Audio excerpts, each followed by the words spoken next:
He is the Senate Majority Leader, the spokesman on the floor of the Democratic Party, the majority. Yet in our fourth story on the countdown, Senator Harry Reid is now allowing a piece of legislation that gives the Bush administration pretty much all it wants about warrantless wiretapping, and he claims his fellow Democrats made him do it. There are two FISA amendment bills ready to send to the Senate floor. One from the Judiciary Committee, which has more oversight and no amnesty for the telecom companies that gave the NSA private information on American citizens, mined in part by a company that paid Rudy Giuliani a commission. Then there's the amendment from the Senate Intelligence Committee, which was engineered in part by Dick Cheney and gives retroactive immunity to the telecom industry. So which one is the Senate Majority Leader putting forward as the primary or base bill for vote next week?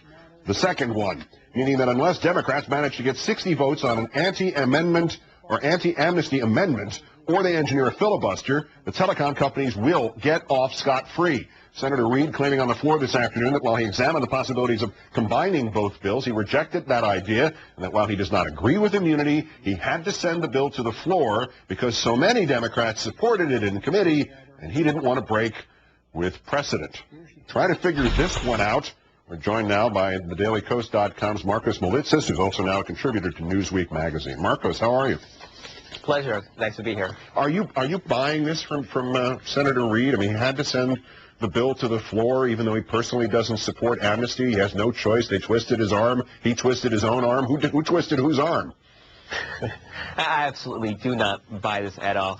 First of all, this bill, the FISA bill that's currently in operation, does not expire until February. So I'm not quite sure what the big hurry is, especially at a time of the year when the Senate has a lot of business on its plate, things like funding government, things like repealing the alternate minimum tax, which is going to affect a lot of middle-class families. Those are the things that are priorities right now, need to happen. This does not need to happen. And even in February, the worst-case scenario is that we go back to the original FISA bill, which was perfectly adequate to protect this country from terrorist threats. And don't forget, Congress also has to work, continue its great work on pro-Christmas legislation. 14 Democrats, including the presidential candidate, sent this letter to Reid that urged him to send the Second Amendment to the floor. But right now, Mr. Dodd seems to be the only one of the Democrats who's worked up enough to actively call for the filibuster. Why isn't everybody on this one particular issue equally outraged in the Democratic Party? I don't know. There's something clearly broken in the Senate right now. I mean, this is a body that is about to give Bush more money for a war in Iraq in exchange for pork. I mean, these are the priorities of the Senate. So I'm not quite sure why Dodd is the only person to show any kind of leadership. I mean, I would at least expect some of the presidential candidates, the Biden and Clinton and Obama, people who are in Iowa and New Hampshire talking about how they're such great leaders, but we're not seeing that leadership. I mean, this would be a great example for any of them to prove to the electorate, prove to the voters that they, in fact, could be leaders. Rather than dropping hints about each other and throwing cats at one another.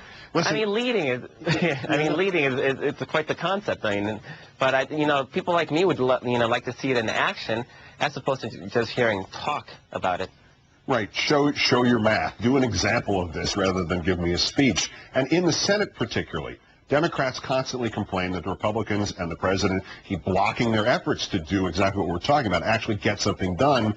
But in this case, it's the Democrats, and there's no way around this, who are deliberately thwarting their own stated agenda. How long are the voters going to put up with that?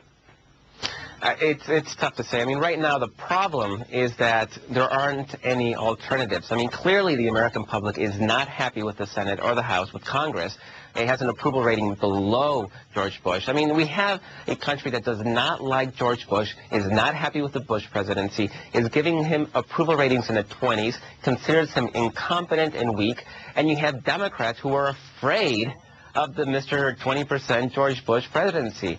So, I mean, it's clearly a problem. Now, the question is, where can they go? And at this point, there really aren't any alternatives because the Republicans are clearly not an option, and the Democrats are weak and unprincipled and afraid of standing strong and leading. So really, it's a dilemma. And I think what it's going to lead to is an increased cynicism from the American public towards Congress and their government, and rightfully so. And let me throw my own cynicism thing onto the pile, my own log onto the pile on this. Maybe it's not even that. Maybe it's not fear. Is this a Hobbesian choice that the Democrats have to either try to fix the problems from this administration between now and the election, or stall, go into the four corners defense and offense, and let the thing continue to fester so they can run on it in November of 08? I mean, I wish that's what they were doing. The problem is that they're not really drawing contrasts with the Republicans. I mean, to me, the way to do that would be to basically make clear that it is the Republicans that are obstructing. Force George Bush to do each one of those 50 vetoes, 55, I think. Force him to actually use those vetoes. Force Republicans to filibuster. And I'm talking a real filibuster. Days on end on the Senate floor, refusing to let this legislation come through. Force them to do that. Let the American people know that it is the Republicans that are opposing this, and that the Democrats are going to be the party that can offer the good things. What they're doing instead is they're becoming complicit in it. Absolutely. Markos Moulitsas of dailycoast.com and now of Newsweek. Great, thanks for your time. And by the way, you'll like this next political note, I think. Thanks. Oh, I'm loving it. Just the teasers. Thanks. On waterboarding gate,